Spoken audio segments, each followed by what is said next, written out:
제가 오늘 녹취록을 하나 좀 틀어야 되는데요. 10초면 되거든요. 그래서 그거만 어떤 허가해 건데요? 주시면. 어떤 건데? 그럼 미리 좀 말씀해 주시지.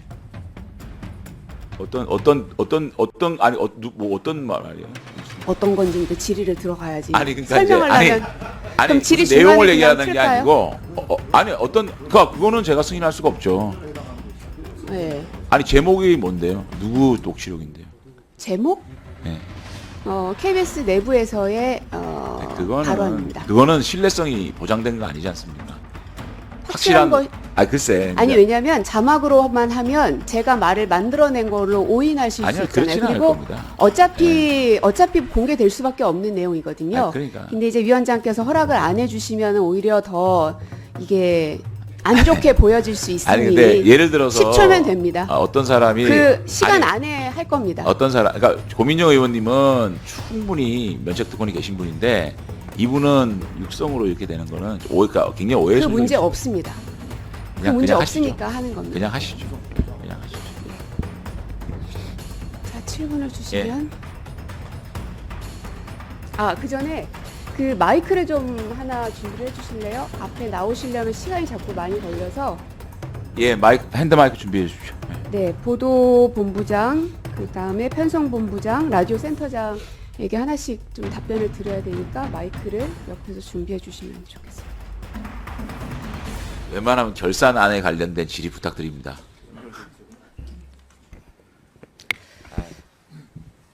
네, 질의 시작하겠습니다.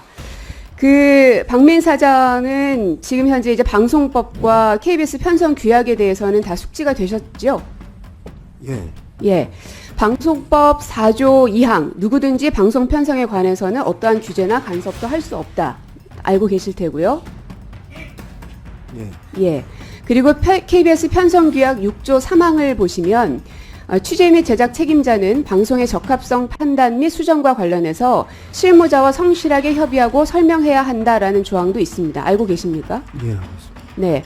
위에 있는 방송법 4조를 구체화하기 위해서 KBS에서는 2001년에 이 편성규약을 만들었고요. 2003년에 개정이 됐고 그 이후에 계속 이 실무자와 성실하게 협의하고 설명해야 한다는 것을 지켜온 것으로 알고 있습니다. 사장님도 그렇게 알고 계십니까?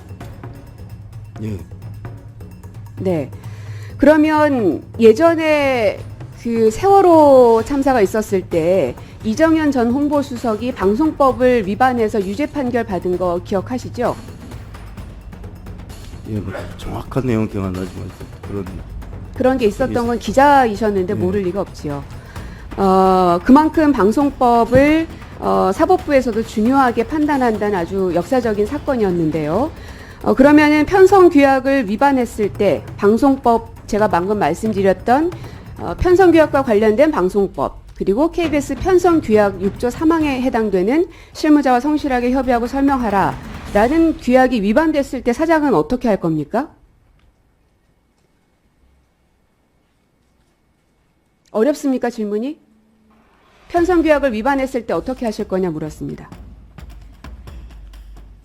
그리고 위반의 주체가 누구지 또 어떤 방식으로 위반한지에 대해서 내용도 알지 못하는 상황에서 사장이 어떻게 하라고. 편성규약을 위반했을 시 당연히 징계가 가야 되겠죠. 아닙니까? 징계 안 할 수도 있습니까? 사장이 마음대로? 예, 해당 그 상황을 정확하게 앞뒤 전후 맥락을 봐야 되겠죠. 해당 책임자가 그 편성 규약에 규정된 내용을 위반했다는 게 명백히 확인이 돼야지 제가 뭐 징계를 하겠다 안 하겠다 이렇게 밝힐 수 있어요. 그러면 명백히 위반이 되는지를 알려면 조사부터 들어가셔야겠네요. 예, 만약에 그런 문제가 제기되면 조사를 해봐야죠. 좀. 네. 자, 아까 그 사장님께서 9시 뉴스와 더 라이브 폐지 결정과 관련해 당시에 내부 논의에 따라서 보도본부장, 편성본부장이 결정한 것으로 알고 있다고 말씀하셨는데 맞습니까? 예, 그렇게 알고 있습니다. 보도본부장, 당시에 편성회의 하셨습니까? 저기 9시 뉴스 앵커 교체를 말씀하시는 것 같은데요. 네. 이것은 편성위원회 사안이 아닙니다. 왜죠? 사안이 아니기 때문에 아닌 것입니다. 그러면 어떤 게 해당이 됩니까? 앵커 교체는 인사 사안입니다. 뭐 부서를 이동한다든지 뭐 이런 프로그램을 바꾸는 내용인데도 그게 해당이 안 됩니까? 9시 뉴스는 프로그램은 변함없이 지속되고 있습니다. 내용이 바뀌었지 않습니까? 앵커가 바뀌는 것은 흔히 있는 일이고 그때마다 편성회를 앉으십시오. 여는 일은 아닙니다. 편성본부장. 네. 더 라이브 폐지는 어떻게 편성회의 하셨습니까? 더 라이브 폐지는 그 당시에는 그 코비스 게시를 통해서 사내 인트라망인 코비스 게시를 통해서 편성 변경을 한 겁니다. 그러니까 바로 폐지가 된 것은 아니고요. 그러면 어쨌든 폐지가 됐는데 거기에 관련한 편성회의를 하셨냐고요? 편성 회의는 그 산하 부장단하고 했습니다. 누구누구를 하셨습니까? 그 이름을 못 말하면 직책만 얘기하십시오. 저기 잠깐만요. 죄송하지만 잠깐만요, 사장님. 묻지 않았습니다. 누구누구 하셨습니까? 아니 그 구체적인 거 누구 사장님 뭐 하시는 겁니까 지금? 아니 편성의 잠깐만 이거 독립 멈춰 주십시오. 멈춰 주세요. 이거는 해결해 주십시오. 사장이 지금 국회의원이 묻는 질문에 대해서 답변을 하지 말라고 지시를 내리다니요? 이게 아니, 말이 그 됩니까? 답변 자체가 방송국과 편성 규약의 위반일 수 이야기 있습니다. 한번 들어보시고. 아니 이게 말이 되냐고요?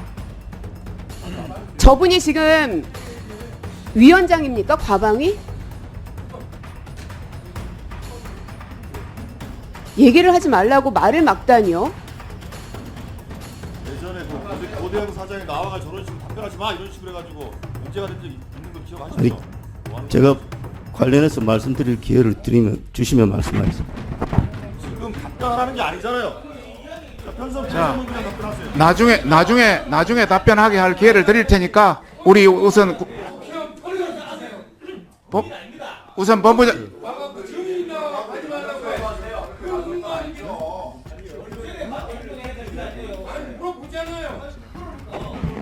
자, 저게 자 정상입니까? 조용히 하세요. 자기 발언 아니면 조용히 하세요.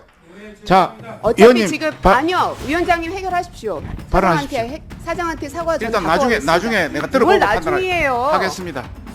기회를 주고요. 아니, 일단 먼저 발언하십시오. 하십시오. 일단 발언하십시오. 그러면 사장 뭐 발언 드릴까요? 그 자기 그렇게 하게 된 이유를 물어볼까요? 그러면 우리 저 고위원님부터 먼저 말씀하시고 나중에 그걸 하도록 하겠습니다. 아니 위원장님 네네. 그러면 의원이 물어봤는데 사장이 뒤에다 대고 답변하지 말아라 이렇게 해도 되는 거예요? 전 위원장님의 답변을 듣겠습니다. 되는 소리입니까? 그게. 해도 되냐고요? 그 판단 여부는 좀 이따 이야기를 들어보고 판단하겠습니다. 하는 자체. 자 조용히 하세요. 자 그러면 자 조용히 하세요.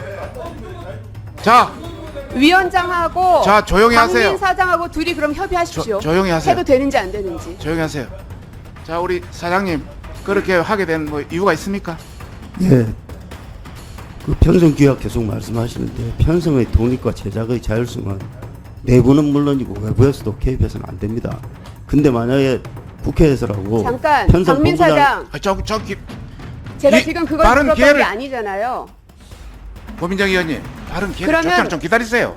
그럼 일단 편성의 독립이라는 것은 프로그램의 개편화 진행자 이런 데 대한 내용을 편성 책임자나 관련 책임자들이 결정을 하는 겁니다. 근데 그걸 누가 했냐, 왜 했냐 이런 걸 국회에서 계속 물으시고 외부에서 계속 물어서 답하게 된다면 해당 담당자들이 어떻게 독립성을 유지하고 할 수 있겠습니까? 그래서 이 부분은 지금 박민 사장 답변을 말 하는 것이 멈추시고요. 저로서는 제가 질의 적절하지 들어갈게요. 않다고 멈추십시오. 봅니다. 예. 자 지금 들어가겠습니다. 질문하십시오. 라디오 센터장 일어나세요. 자, 편성회의라는 게 여러분들 잘 아십시오. 뭐 특정되어 박민 사장이 지금 KBS 이 방송에 대해서 경험이 없어서 그런 것 같은데요. 특정인 어떤 사람들이 특정해서 들어가는 게 아닙니다.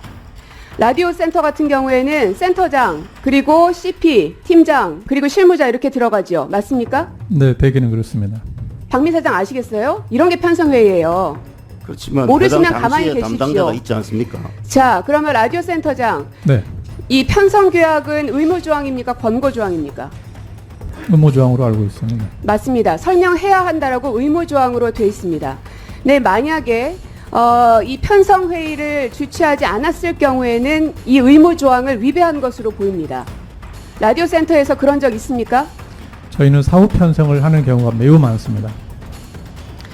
앉으십시오. 자, 앞서서 보도본부장 그리고 편성본부장은 해당 프로그램을 폐지하는 것, 그리고 해당 앵커를 교체하는 것에 대해서 편성회의를 열지 않았던 게 지금 확인이 됐습니다. 즉, 방금 라디오 센터장께서 말씀하셨지만 편성규약 6조 3항은 의무조항입니다. 그 의무조항을 지키지 않은 두 본부장에 대해서 사장은 어떠한 조치를 하는지 지켜보겠습니다. 뿐만 아니라 지금 현재 라디오 센터에서 일어났던 일을 하나 들려드리겠습니다.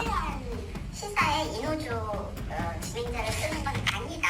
약간 이런 인식이 공유되고 있는 거예요. 임원이나 간사간 협의된 사안 아닙니다. 원래 못 틀게 돼 네. 있어요. 예. 네. 자, 뭐라고 했냐면 이렇게 좀 하드한 시사에 인호조 진행자를 쓰는 건 아니다. 이런 인식이 공유되고 있는 거거든요. 라고 CP가 얘기하는 녹취록입니다. 라디오 센터장, 다시 일어나십시오. 적절합니까? 뭐라고요? 이런 발언이 적절합니까? 인호조 진행자를 쓰는 건 아니다. 이런 인식이 공유되고 있다. 이런 발언이 적절합니까? 편성회의에서? 그럼 어떤 다른 회의에서는 적절합니까? 마이크가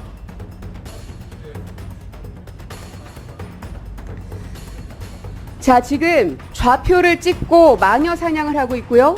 편성 규약이 정면으로 위배되고 있습니다. 이 문제에 대해서 그 해당하는 것 좀 알아라. 이렇게 말씀하시는 거는 안 된다라고 얘기를 했음에도 불구하고 해당 발언이 있었습니다. 여기에 대해서 라디오 센터장은 이제 아셨을 겁니다. 제가 녹취록을 굳이 들려드렸던 이유는 제가 만들어낸 말이 아니라는 걸 증명하려고 들려드린 겁니다. 물론 이제 저 음성 변조는 했지만 그래서 해당 내용을 다시 한번 확인을 해보시고 적절한 조치를 취하실 것을 라디오 센터에게 요청드리고 정민 사장께는 보도본부장과 편성본부장에 대해서 어떤 조치를 할 것인지 답변을 부탁드립니다. 방금 전에 나온 화면에 발언한 분이 실제로 그런 뭐 현장에서 녹취니까 발언을 했다 치더라도 실제로 그런 지시나 발언이 있었는지는 전혀 확인되지 않은 상황인데 그 해당 PC가 자기가 취하는 조치를 합법화하거나 근거를 제시하기 위해서 있지도 않은 사실을 제시할 수 있는데 그런 걸 확인 안 한 상태에서 녹취만 틀면서 무조건 그랬으니까 조치를 해라. 이거는 합당하지 않은 것 같고요. 만약에 그분이 누군지 모르겠는데 자, 정리해 주십시오. 정리해 주십시오. 시간이 갔습니다. 자, 정리해 주십시오. 예, 정리해. 지금 나왔으니까 이제 확인을 해봐야죠. 자, 그러니까 근데 본인 질의 시간